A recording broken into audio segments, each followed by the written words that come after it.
You are listening to the Horse Radio Network, part of the Equine Network family.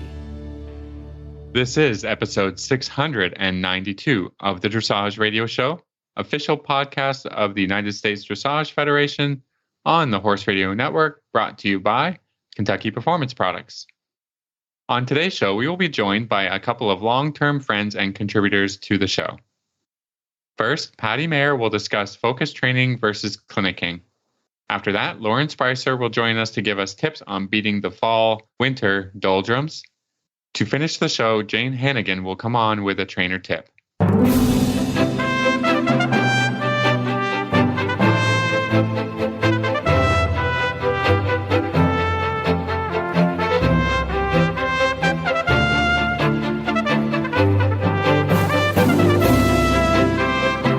This is Reese Koffler-Stanfield from Georgetown, Kentucky. And this is Philip Parks from Rockwood, Ontario, and you're listening to the Dressage Radio Show. Well, hi, Phil. How are you this week? Hey, Reese. Well, I think I kind of messed up last week with the dates and the years and whatever, and our listeners are really good and they jumped all over it, and not only did I mess it up in it's kind of a typo in how I do the show notes, but also I think I said the wrong year. By the end of the night, I just don't even know what year it is or what year it's going to. It's true. That's completely my fault. And then our editors were having to scramble and that's a problem. Our editors, you guys don't know our editors, but they're amazing and they took care of things. So it was great. We apologize. The tests are coming out in 2023. You guys grabbed it. I didn't even notice it even. So we were really, really thankful for that. So thank you guys. That's been fixed. And so again, the tests come out 2023. That is the next year. I mean, truly, if you were to ask me the date, and I know it's Thursday just because we're recording, I couldn't tell you the date though. So late October. Yeah. Late October. Exactly. I know I have exactly 2 weeks till we head to nationals. So I'm like, Big Mike, we gotta get working. So that's kind of my frame of reference at this point. So yeah, well, other than a little bit of a mistake, which we don't do very often. So just keeping you guys on your toes.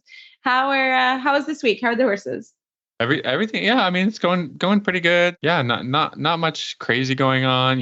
This is kind of what we talked with Lauren Sprieser on today. Yep. What do you do, or how do you feel when there's some downtime? You're still training, but it's kind of nothing exciting coming up. So that's pretty much all winter for me now. And yeah. So, well, it's hard, right? She's going to help us talk about it and give us some tips about it. And it's all a matter of perspective, right?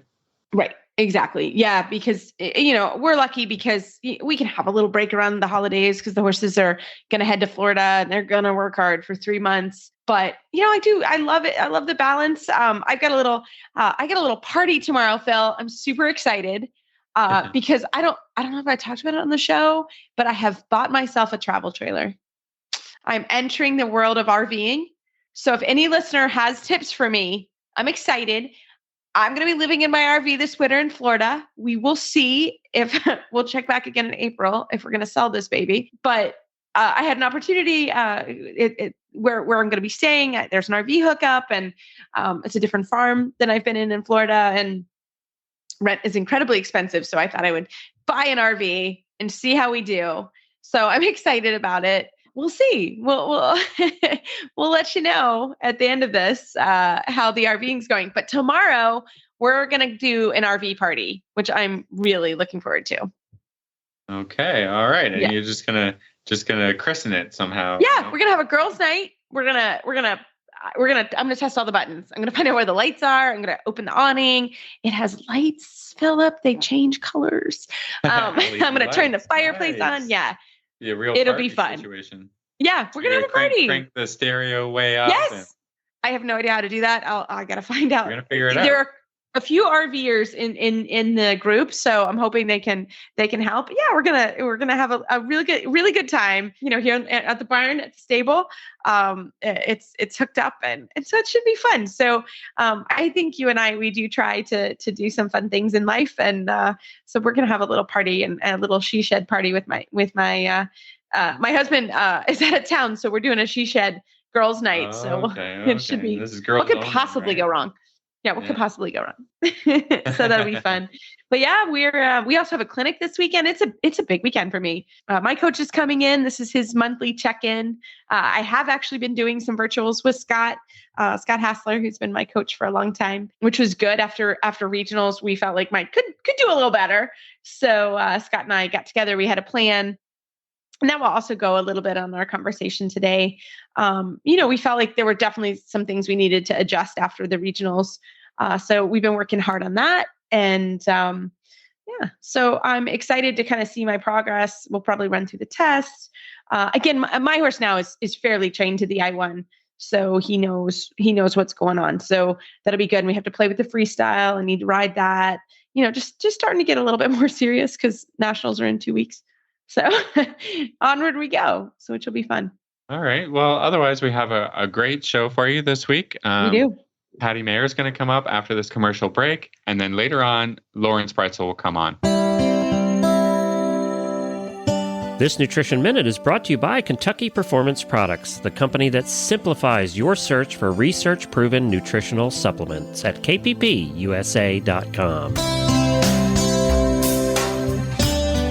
Did you know that easy keepers and horses on restricted diets are often at risk for vitamin and mineral deficiencies? Most easy keepers are maintained on hay, and some get a few handfuls of grain a day, and most of these horses get little to no green grass. Diets that don't include significant levels of green grass or recommended amounts of fortified concentrates just don't supply enough vitamins and minerals. Many horse folks don't realize that hay alone, even high-quality green hay, is not an adequate source of many vitamins. For example, when grass is cut and dried for hay, the vitamins quickly lose their potency. 70% of the vitamin E found in grass is lost in the first week after it is cut for hay. One way to ensure that your special needs horse is getting all the vitamins and minerals he needs is to add a vitamin and mineral supplement to his diet. A well-balanced supplement will provide the nutrients your horse requires without adding unwanted calories, starches, and sugars. Microphase, made by Kentucky Performance Products, is a vitamin and trace mineral supplement that bridges the gap in your feeding program. With Microphase, your horse receives adequate and balanced vitamin and mineral nutrition without unwanted calories or other ingredients. The minerals in Microphase have been chelated, a process that protects minerals during digestion and increases their absorption in the intestine. Microphase provides vitamins, such as vitamin E, in a natural form, so your horse receives optimal results from this supplement. This Nutritional Minute has been brought to you by Kentucky Performance Products. You can find all of their terrific products at kppusa.com. Well, tonight, back by popular demand, we have one of our favorite guests, international rider and trainer, Patty Mayer, on the line. Patty, welcome back. Thank you. I'm so happy to be back. It's been too long. We need to do this all the time.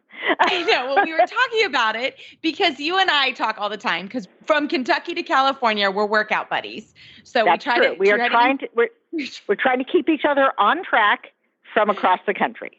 Exactly. So that just means we chat a lot, which is awesome. Right. So we were chatting and we were talking about tonight's topic, which I think is really an important topic and something I don't know if we've covered before, but it's regular training with a trainer, the same person, versus doing clinics. So we wanted to discuss that. So I'll let you get started. Okay. So I'm gonna start with, of course, some personal anecdotes. First of all, because of course it's all about me. But second of all, because I think when you're talking about people, you might as well talk about yourself because you have permission to do that. So there you go. Here's my experience. I'm just going to give you a little bit about my background. I grew up riding at a place called Foxfield in Westlake Village, which is a 100-jumper bar, and I rode 3 days a week all the way through kind of college. There was 1 year I rode every day, but mainly I was kind of a 3-day-a-week rider, but always in lessons. I rode horses out in the field as well, but mainly in lessons. So I rode under instruction from the time I was 9 until I was 20-something.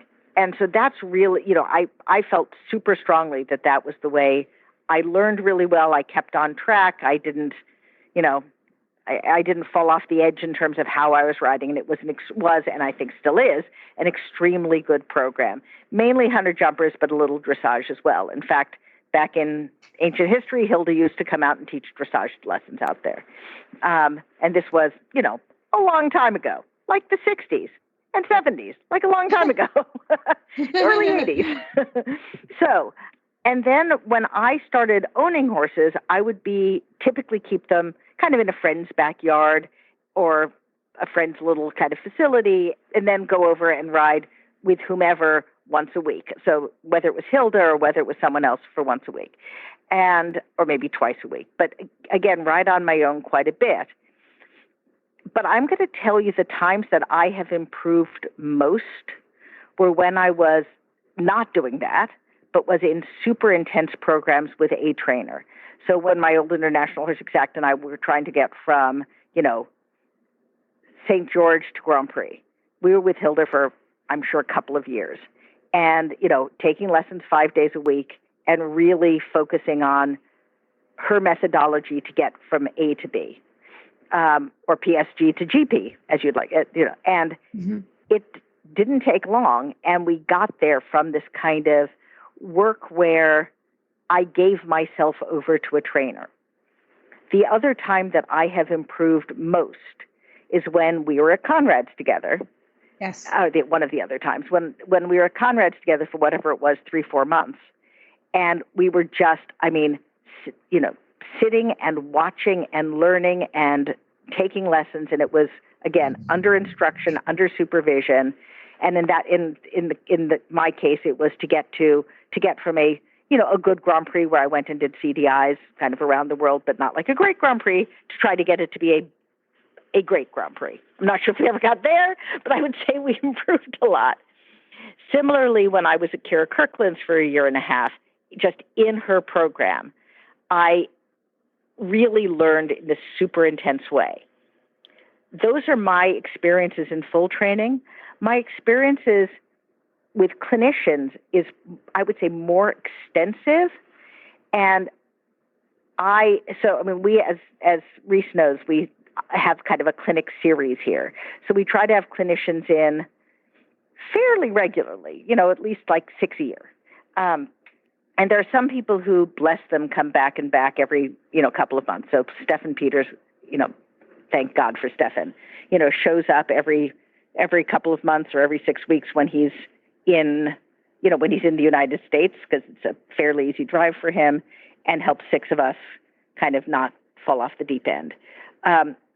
And Beth Baumert, who was amazing, came out to give her first West Coast clinic in many years, and was here this last Monday and Tuesday. So we try to get insight from different people.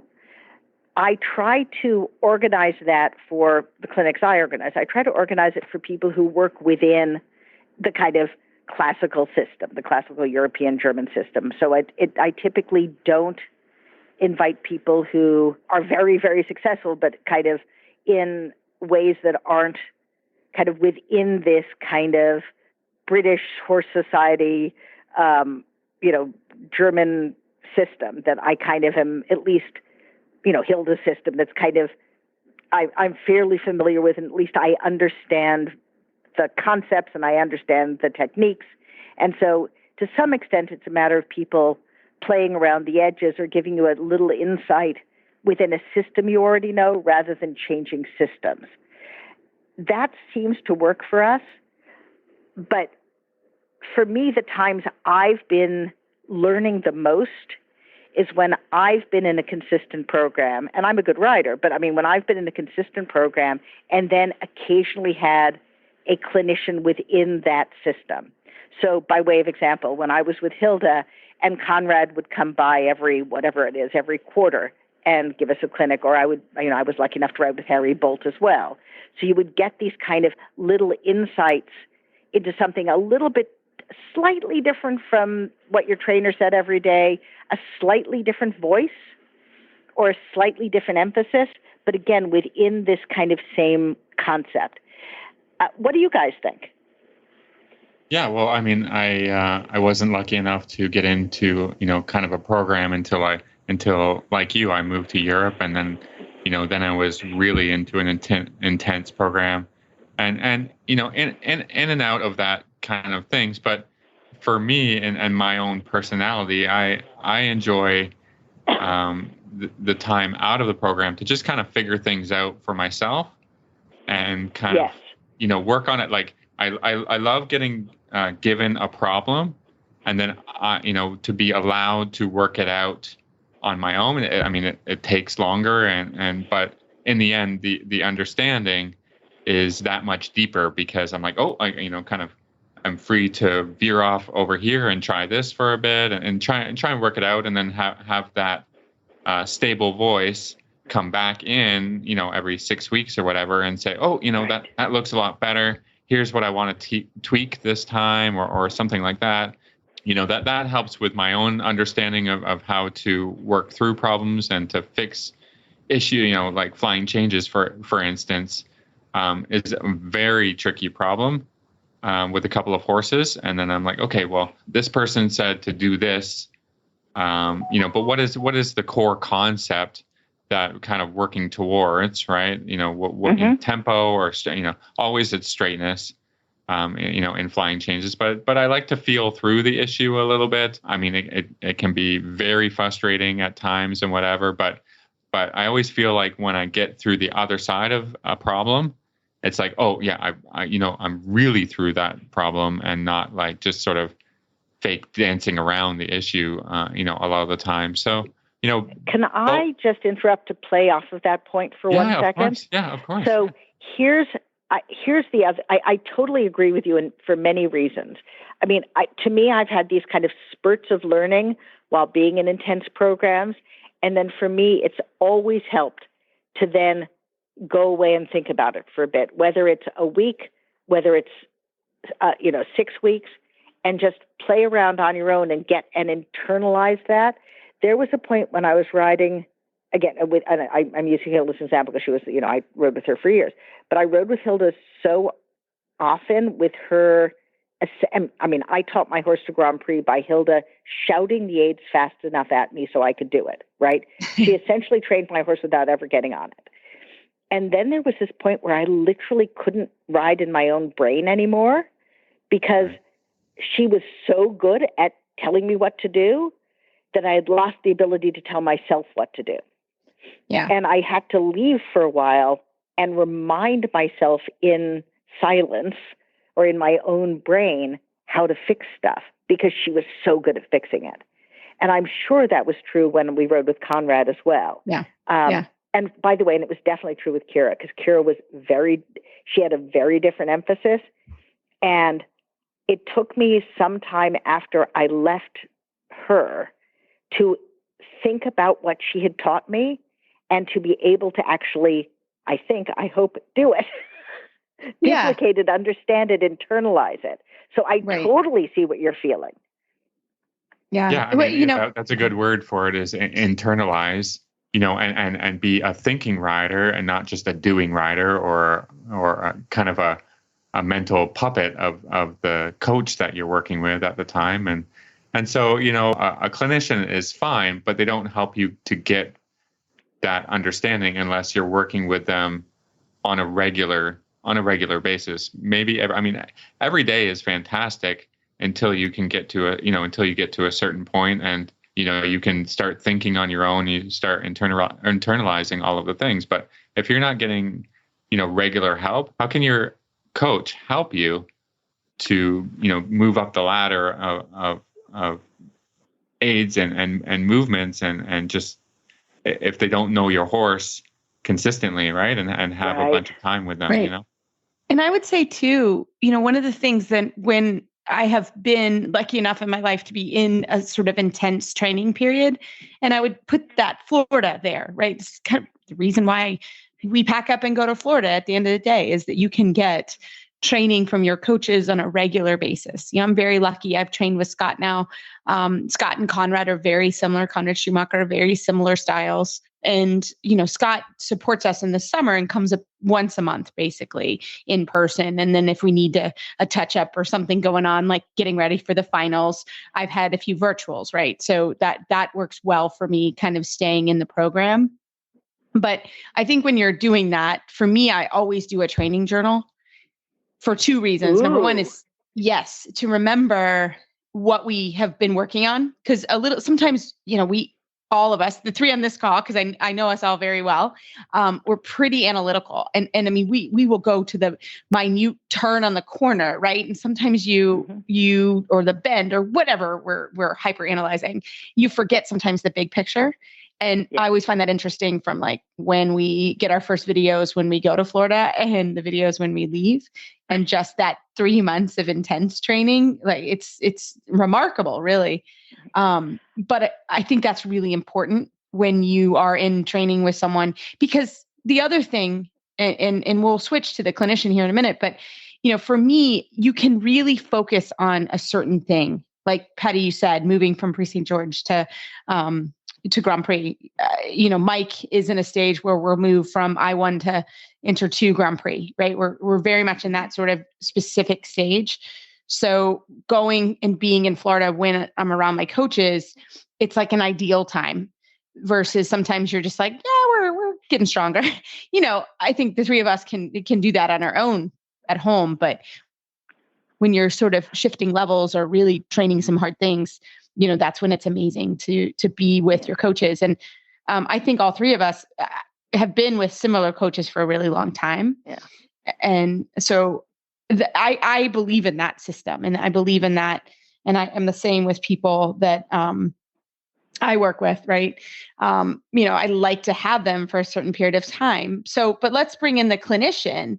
I'll just tell my opinion. I see some people that don't have that sort of core trainer.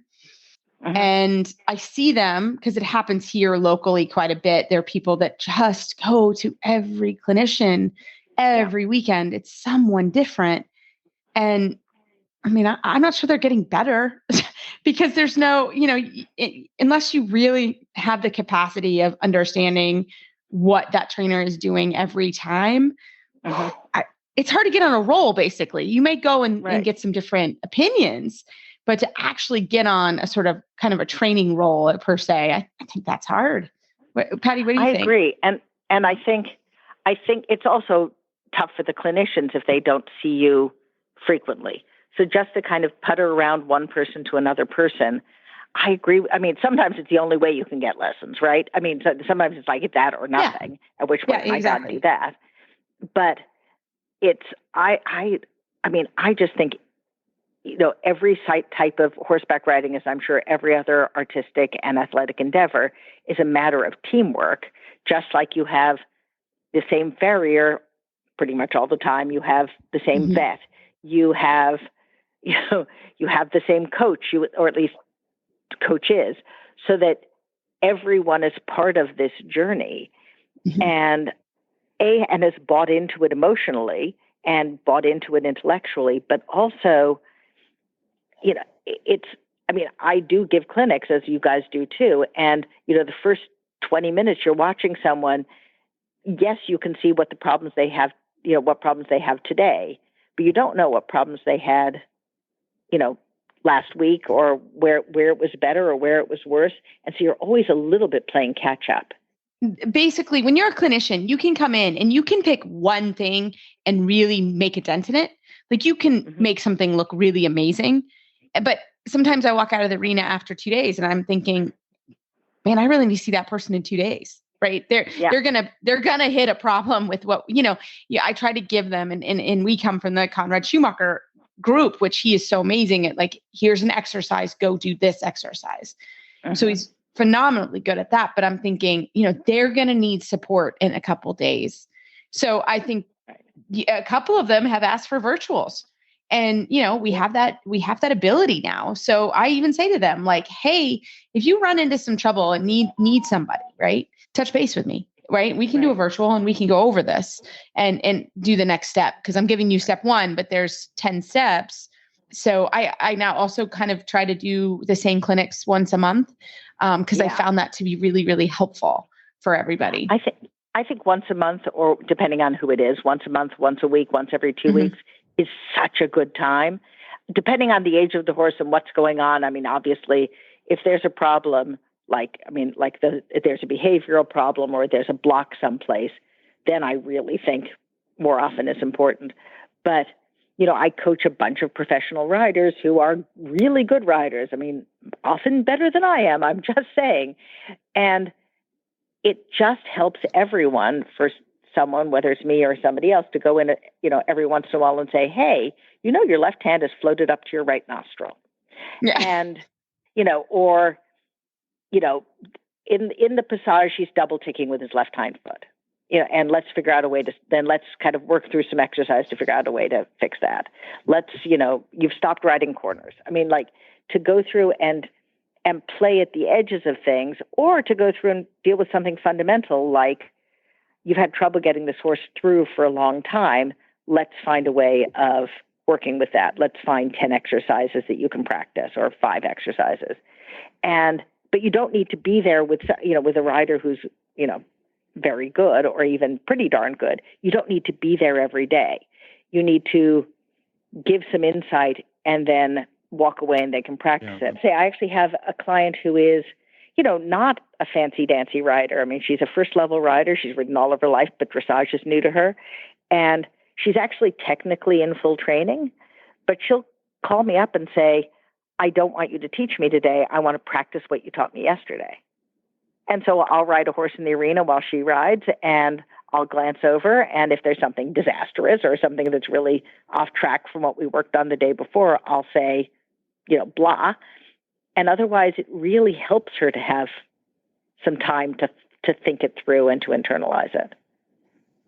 Yeah, I mean, that's a great system. What I was going to say, the challenge in going in and teaching these clinics, like you guys have said, is the problem of trying to work out what is the best strategy for this rider and this horse. I mean, that's really hard to work out, within the 45 minutes you've been given, and sometimes it works, and then sometimes it doesn't work. And, really the opportunity to come back on a second day or a third day or a week later to say, okay, that's good. Or that's not good. Let's try something else, something different. And that's, that opportunity is not there if you're just in for a day and out again, and then then you get a bad name or a bad reputation about like, oh yeah, Phil came over and he didn't help me at all. And then it went sideways and whatever. And I was like, well, it's not a bad reflection on, your clinician. It's just not a consistent, not being in the consistent program and not being able to work through a problem. Yeah. But I think the three of us can say we're not clinic hoppers. Like I said, that is a pet peeve of mine, but I've not seen that program work really well. I think if you're going to do that, you need really similar people. If you're going to do that. And I do know, like, again, Patty, you live in a great area. Phil, there are clinicians that come to your area, and for Europe and all over. Yeah, I mean, from here in Lexington, obviously we get people in quite a bit. So I think that's the biggest thing is clinic hopping in general.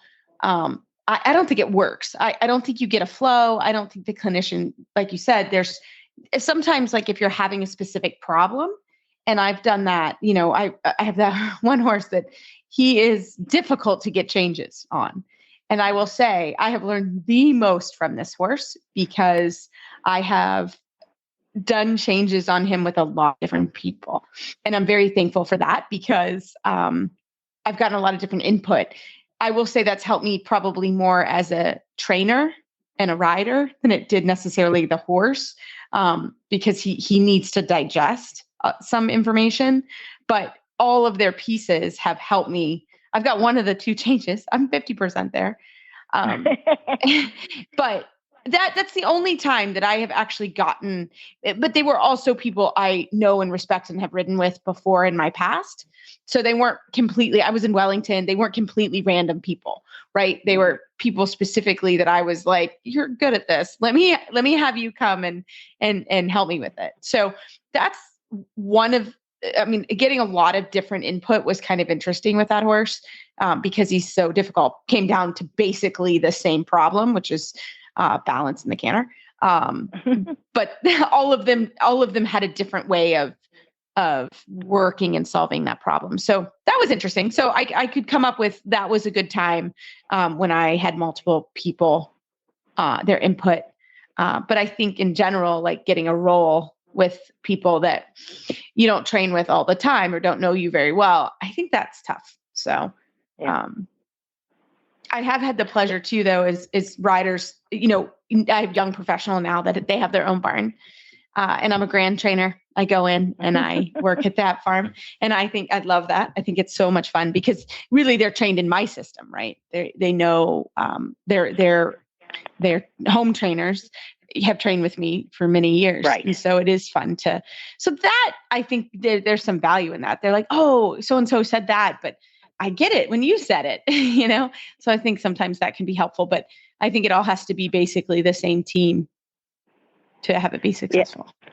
I think that's the most successful. I mean, sometimes your normal clinician or your normal trainer just cannot appear at the time you need someone, and you can go and try somebody else, or sometimes you just need a different insight into something or a slightly different tweak. But, again, I'm a big believer in consistency. And I have to say at the moment, I'm not getting that as much as I'd like because the people who I've ridden with for years are just busy. Yeah. Or one of them moved out of state, darn him. So, it's one moved out of the country. I've kind of, it's not as easy for me as it historically has been. And I've just historically been lucky because, as you said, I'm sort of in dressage central here. So people would just come to my house and teach me when they were at the end of their normal day, and I'd hand someone a beer and off we go. And that's happening less right now. And I have to say, I need to figure out a better system at the moment because I'm not going to Wellington. That is a long way for me. I know, I'm sad, but it is a long way. It's a long way. And we have good weather here. So really, I'm not going. All good. All good. I love it. I want to go back to something that Reese said before, which was taking notes or journaling. What I have my students do, and I need to do it myself, and I'm realizing I'm remiss at this, is when we've had a clinic in, so Beth Baumer came in Monday, Tuesday, and I had every single person who rides with me, who rode with her, give me 5 bullet points per day of what they learned. Well, and that, first of all, I think it helps them, whether it's an exercise, whether it's an emphasis, whether it's a whatever, just 5 little bullet points. They don't need to be complete sentences. They just need to be something that you can, you will be able to remind yourself because, you spend good money on a clinic. And for me, I tend to not have someone around who can video. So I'm not as good at getting videoed. So I do need to remember what someone tells me. Yeah. No, I love it. Well, as always, Patty, you have the best ideas. We're always thrilled to have you on. And if our listeners are around, how can they find you online? So I'm on Facebook, although not as often as I should be, Patty Mayer, PattyMayer, or Patty Mayer Dressage. I am available by text or phone, 310-729-3365.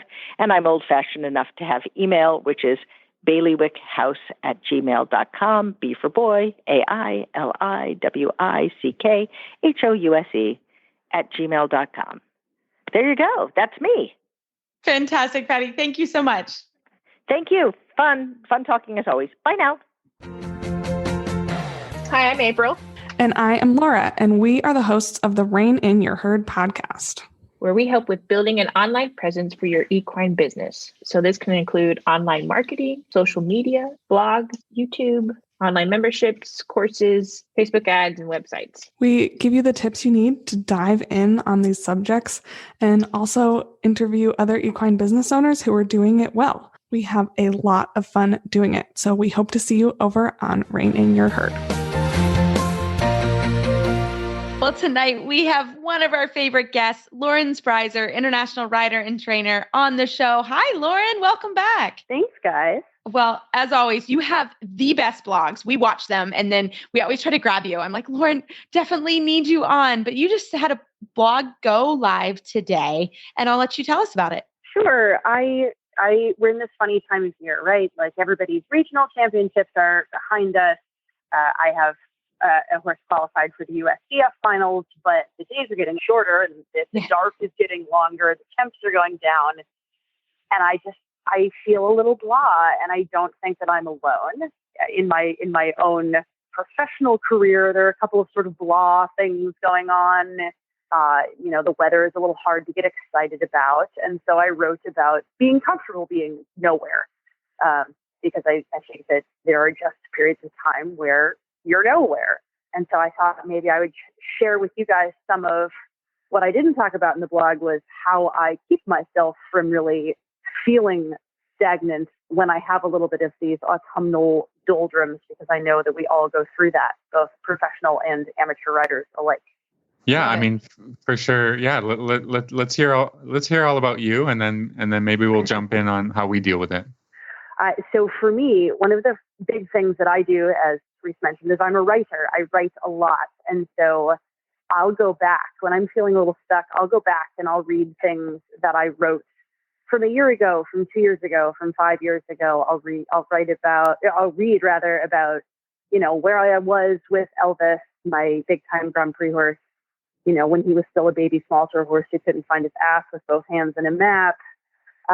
If you're not a writer, maybe go back and read old dressage tests, like what wasn't going well 6 months ago, a year ago, 2 years ago, that's going better now. Where have you gone? What have you fixed? And to that note, another thing that we're really pretty good about at my farm now is that we take pictures of the horses when they come in for training or when they come into our lives, and we try and take new pictures of them every year or so. The long-term horses, the ones that are with us for 5 or 10 years, the photos will knock you out. I have some amazing pictures of what went on to be Grand Prix horses as babies. And more than once in the process of bringing them along, I have gone back to those pictures. Usually when I'm running up against a wall, like when they will not do a clean flying change for love nor money, or when every time you ask for piaffe, they run screaming backwards. I look back at those pictures and I say, okay, it's a dumpster fire right now, but look at how far we've come. Or just comparing to other horses that had some issues and whatever, and then you're like, oh yeah, I forgot I fixed kind of a similar issue with another horse, and that can inspire you to kind of just show up the next day and put in the work, because I think that's what this sport is. It's all long-term projects, and the best thing that you can do is not change your trainer or change your change things all the time. It's just put in the work. Just show up, put on a brave face and just say, okay, he doesn't have to do 6 changes today, but one would be great. And then, it's consistency, and just, not with trying to make great leaps and bounds in your training, but just small things consistently will grow to big things. I mean, that's what it's all about. Just keep working, right? Yeah. Plug away at it. Definitely. It's a long game. Yeah. Play the long game. It's true though. And I think that's so true. I mean, I have this with it. I swear I've been trying to teach this horse flying changes for 2 years. And sometimes actually this summer, my assistant got her bronze medal on that horse. And so she did get one good flying change in the test twice. So I felt really good about that. But he actually went and she rode him a little bit this summer, which was awesome. I've had this horse, Phil, forever, since I've known you, probably 10 years. I've had this horse in training since he was little, and so stuck. And the owner was a little frustrated. Granted, I get it. Like, we were making strides, but they're really slow. And it was fun for him to go do something else. Like, he went back and he showed first, second, and third level, won So he's officially a 3rd level horse and so that was super fun for that horse this summer. And it was fun for the owner. It was great for my assistant.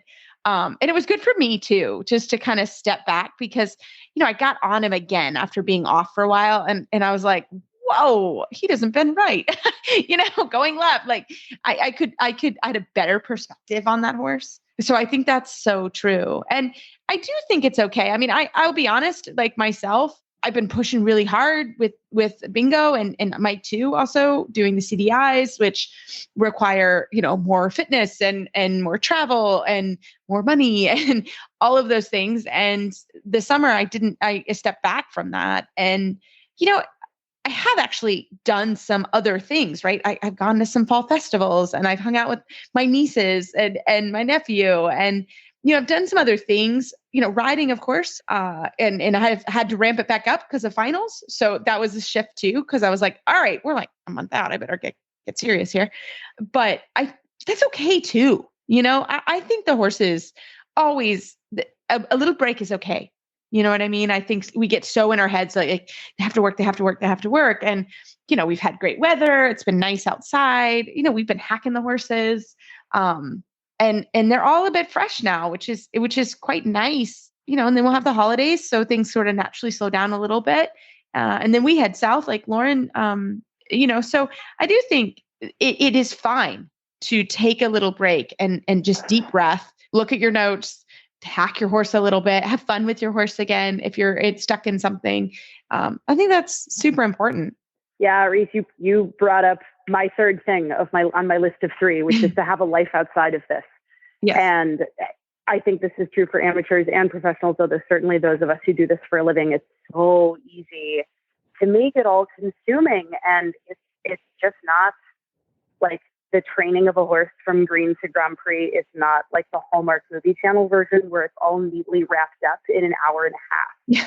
Like there are real boring times Yes. and there are really frustrating times. I got married this spring to a muggle, to a non-horse person. And when I come home at the end of the day, we talk about other things. We talk about other sports and we talk about politics and we talk about what his kids are up to. We went on vacation this year, something I've learned that I know I hated it, but it's okay. I'm trying to learn new things. And it's just been, having him in my life has made me be a normal human being, or as normal a human being as someone as abnormal as me will ever be. And it's just made it a little easier to cope with the fact that sometimes horses get hurt and sometimes they get abscesses and sometimes they're wing nuts and sometimes you need a minute. Sometimes they need a minute. So having a life outside of this makes the doldrums go by faster. Well, and I think, Lauren, I think you're if you're not 40, you're getting close to your 40s. And I think we're not talking about it. Sorry. But I think on some level that shifts I was called a middle-aged trainer on a conference call a couple weeks ago. That sort of hurt me. God. Yeah, exactly. That's what I said too. I was like, easy. And then I was like, well, I kind of am. And I do think, honestly, age has made me a better trainer in a lot of ways. For sure. But some of that is we've been through the process before, right? And I think that is important. All 3 of us have had amazing horses. All 3 of us have had disappointments. We've had successes. And you learn that it's a cyclical. So when I have a friend that has a horse that's killing it, man, I'm the first one to say like, awesome. Because at some point it will end. It's the way it works in this sport. And I'm so happy truly, truly happy for that person. Because I've had my time and I've had horses get hurt and I've had all of it. And I've had students do well and I've had students not do well. Like over the years, you see it more. And so I think you're able to sort of step back and Phil, your wife Meredith is horsey, but my husband is not horsey at all. Also, so he doesn't want to talk about horses at night. Maybe a brief like, "Were the horses good today?" Yes, that's literally all he wants to hear. That is it. If I had the worst day, he wants to hear the horses were good. Like that's what he's like. Good, okay, they were good. So I'm also very lucky with that I've had that balance. I don't know how you do it if your spouse is horsey. Good luck to you is all I have to say. Like, I don't know how you do it. but I think it's really, that is important, right? And knowing that cycle. And that's why I do tell people, like, be happy for that person, because that horse is going to go lame. I don't know when, but it will happen, or it'll retire, or whatever.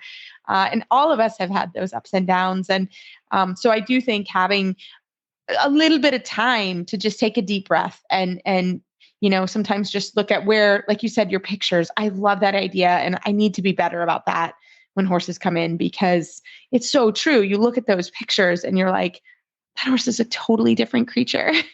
And we did that. We keep an album of them on Facebook, because in addition to being good, depression fighting material, they're also really good advertising. Yeah. Yeah. That's awesome. I never thought about it. Got some side by sides. Yeah. This is a wonderful idea. So I think it's fantastic. Lauren, is there anything else on your list? I mean, vodka, but we won't talk about that. Yeah. A celebration. I tell you, I will celebrate the littlest things now. I don't know about you guys, but we might go to a schooling show and be the only horse in the test. And we took the horse there, we rode the horse, and we came back, and we usually celebrate. Just saying. We celebrate the little things. Yeah, well, I think you celebrate just being the one that got out there, Like, yes, there's so many horses that don't go to a horse show or whatever. Yeah. Just be happy about that, Like you beat everybody who didn't even get into the class, or stuff like that. That's all positive things. A good spin on it. Yes. It's true. I don't mean to brag, guys, but now you can say you heard it first. I have the smartest 3-year-old on the planet, because she went on her first trail ride yesterday. Oh, that's a huge milestone. See, that's a milestone that's worth a celebration. I mean, you think of all the effort that it took to get your 3-year-old to go and bravery. I'm not going to lie. To get her out there, like, congratulations. That's fantastic. See, that's what I mean. Like, it should be clear that trail ride wasn't with me. Yeah. Oh, okay. Yeah. No problem. I'm with bravery. you. Yep, you bet. I love it. Well, Lauren, as always, you are such a sunshine in a cloudy room. We love having you. And how can our listeners find you? See your blogs. You have the best blogs. You are so articulate. That's why we have you on. So how can we find you? Thank you guys so much. I am everywhere. I'm pretty much everywhere at Lauren Sprieser. I Instagram, I Facebook. I don't tweet. Other than that, that's where you find me. Both Facebook and Instagram at Lauren Sprieser. I love it. Well, Lauren, thank you so much. And we look forward to talking with you next time. Thanks, guys.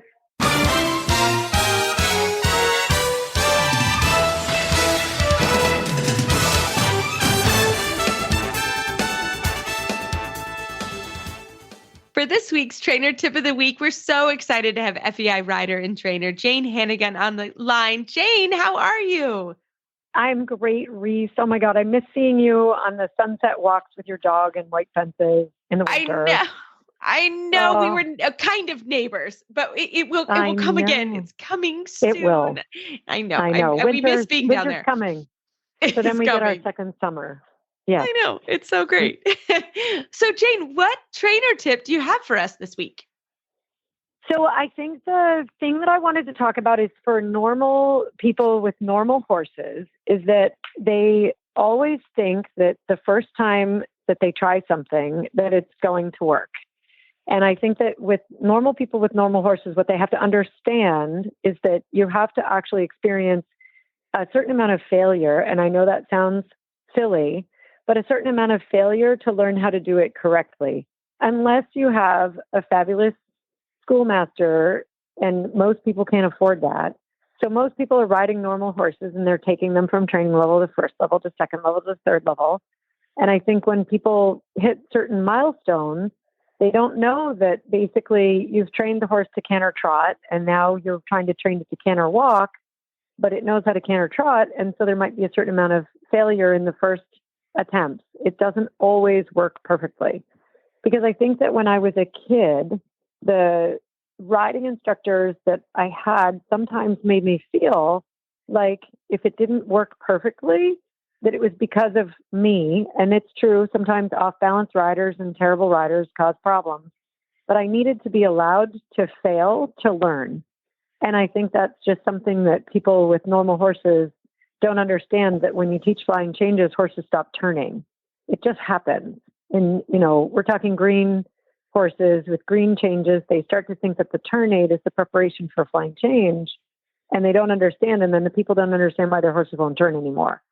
So each level that you're going up, if you don't have a schoolmaster, you have to understand and accept that there's a certain amount of failure. And even with the schoolmaster, to not beat yourself up about the fact that things don't always work out perfectly, but eventually the throughness will come and you'll get a feeling for what we're talking about. And this whole outside rein thing really is not that confusing. It's just a balance thing.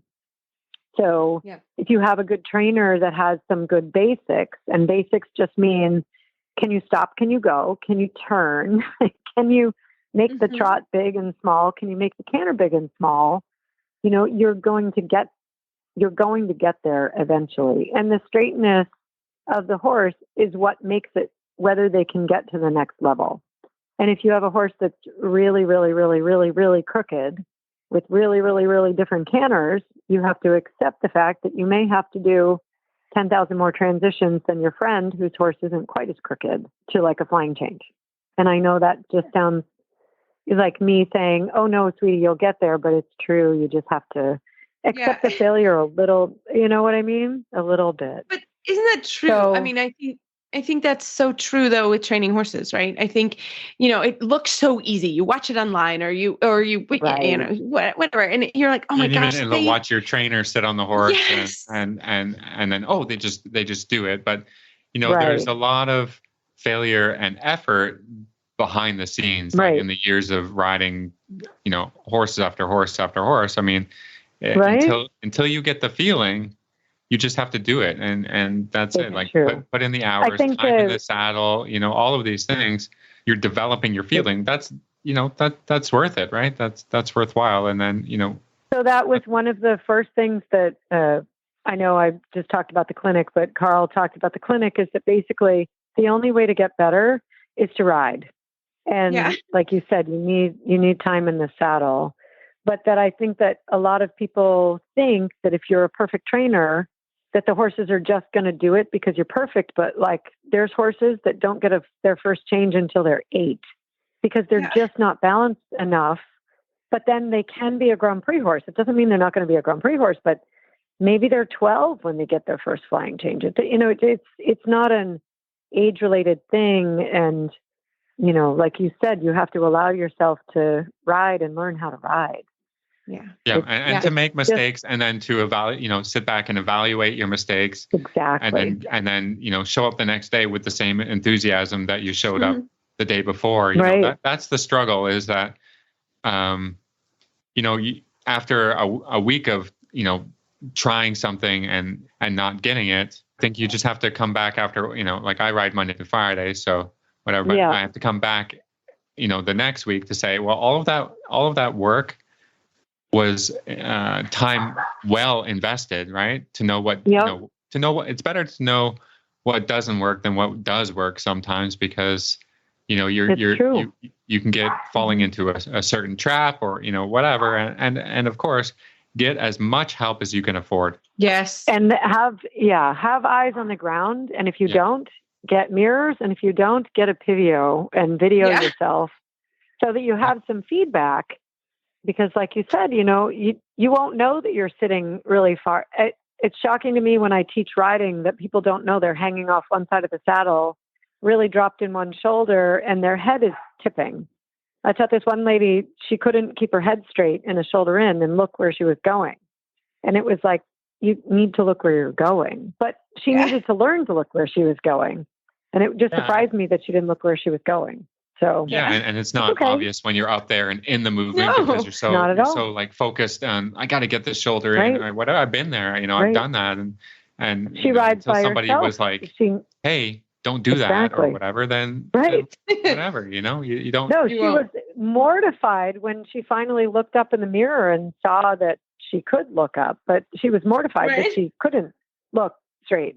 But she rides alone in an arena by herself, with no mirrors, so she has no idea what her head's doing. So it is like you said, you need some feedback, but don't be afraid of failing because dressage is about, we get a score, but Klaus Balkenhol, who I rode with, said the most important thing I think that I took to heart for that you train for a 6 and then build on it from there. You don't train for the 10 and then fail away from it. You know, a 6 is just a 6. It's just a 6. Just train for the 6. If it's a 4, try to get to the 6. Don't go crazy trying to get a 10. And, you know, then the 6s, eventually you can make them a 7, but train for the 6. Like, get it so that the horse can do it in a basic balance instead of going for, you know, I had this horse, Maximilian. I did the World Cup in 2008 with him, and I would try to get a 10 extended trot. And every time I tried to get a 10, I wouldn't get a 10 because I had to let go. And, you know, I would get 9s. I wouldn't get the 10. It was just a silly thing. And I asked a judge once, you know, what do you think? All you guys just give me 9s. And they said, if anything, please don't let go and don't try to get the 10 because that horse is going to run out of the ring. So, you know, he was the kind of horse you had to keep him on your back in your seat in a half halt. And he was too much power. And, you know, I wish I could ride him again because I remember him. He was wonderful. It would be just so interesting to retrain him now when I'm 52 instead of then when I was 36. So, you know, it's so interesting. We all feel like that as trainers, you know, everything that you learn, you don't unlearn. And then all of a sudden you look back at this horse, that horse, and you're like, oh, I did such a terrible job. I did a terrible job. Or whatever, right? It's not exactly. If I kind of hadn't been allowed to make mistakes, though, I never would have gotten to this point where I'm like, oh, that's what the basics are. Yeah. Wish I'd known that better then, you know, because you can fake it through an I-1. You cannot fake it through a Grand Prix. I'm sorry. No. It does not happen. Ugh. People have tried. Right? Oh, it doesn't work, does it, Reese? No. It doesn't. Well, Jane, this was so fun. This was it's just a great inspirational, and I hope people really think about it and realize that this is not, if you're into it's a marathon. It's not a sprint. Just be ready for that. Thank you. Yeah. And be ready to have the failures. You know, sometimes it's 12 failures before one success. But always remember your success, which is like your best shoulder in, that puts it on the outside rein instead of taking it off the outside rein. Yeah, right? Yes. You know, remember that. And then you'll be able to build from that good feeling instead of beating yourself up about the bad thing. Because it really is, you know, the basics will build eventually to a bridge to the other stuff, which is awesome. Thank God. Fantastic. Well, Jane, thank you so much. Yes. Thank you. I love it. How can our listeners find you online? Pretty much I'm on Facebook and available. You know, my profile is open. I think my phone number and email is even on Facebook. So feel free to get in touch. And don't have a website right now because we just moved farms. So have to get that going soon. But in Massachusetts, we just moved to a farm called Riverfront. And then in Florida, we'll be at Summer Breeze Stables in Wellington. So that'll be super fun. It's a new farm to one of my clients. So it's super, super fun. Fantastic. Well, thank you so much, Jane. Thanks, Reese. Appreciate it. Well, as always, everybody, we love your email and Facebook shout outs. Keep them coming. And again, if you have any RV tips, I will take them because I need them. But anyways, we have some big news, huh, Phil? Should we do a drum roll? Oops, that was Yeah. We have finally nailed down the author of our next book to come on the show and give us an overview and why we need to be reading this book, and really looking forward to that. The horse book is called Horse Brain, Human Brain: The Neuroscience of Horsemanship, and this is by Janet Jones, who applies brain research to the training of horses and riders. So that sounds really interesting, really good. This is recommended to us by Martha from Trafalgar Square Books. You can check out the book at horseandriderbooks.com. Well, looking forward to this. Yes, well, I am too. We've been working on this. You've been working really hard. We is not you. Phil has been working really hard in the book club. He takes care of the book clubs most of the time. So we're really excited and thrilled we can have the author on in a few weeks. So we wanted you guys to get it. We will make sure it gets updated on our Facebook page because we really appreciate that has gone up. So we're really looking forward to it. So get your book, horseandriderbooks.com, Horse Brain, Human Brain, the Neuroscience of Horsemanship. Well, as always, everybody, you can find our show notes and links to today's guest on our website, dressageradio.com. Like us on Facebook, just search Dressage Radio Show. Follow us on Twitter at Horse Radio. My website is maplecrestfarmky.com, and my email is reese@horseradionetwork.com. I think the best way to find me is through Facebook, or my email is philip@horseradionetwork.com. I'd like to thank our sponsors for allowing us to put on a good show. That's Kentucky Performance Products. And if you'd like to support our show and the Horse Radio Network, you can do that through the auditor program found at horseradionetwork.com. Everybody, keep your heels down and your shoulders back, and we will talk to you next week.